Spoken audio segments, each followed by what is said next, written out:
దేశ అత్యున్నత న్యాయస్థానం సుప్రీంకోర్టు ఎంపెరికల్ డేటా తోటి రాష్ట్ర ప్రభుత్వాలు ఎస్సీ ఉపవర్గీకరణ చేసుకోవచ్చు అని చెప్పి ఒక గైడ్లైన్స్ ఇవ్వడం జరిగింది.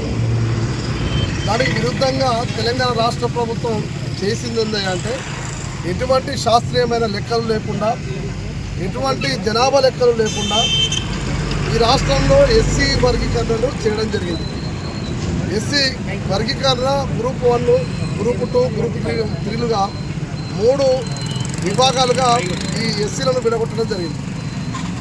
వర్గీకరణ జరిగిందే అశాస్త్రీయంగా, రాజ్యాంగ విరుద్ధంగా, అంబేద్కర్ ఆలోచన విధానాలను తొక్కే విధంగా జరిగిందని చెప్పి మాల ఉపకులాలు భావిస్తున్నటువంటి తరుణంలో మూలిగే నక్కపై తాటిపండు పడ్డట్టుగా ఏప్రిల్ 14, 2025 రోజున తెలంగాణ రాష్ట్ర ప్రభుత్వం గౌరవ రాష్ట్ర ముఖ్యమంత్రి రేవంత్ రెడ్డి గారు జీవో నెంబర్ 99 తీసుకురావడం జరిగింది.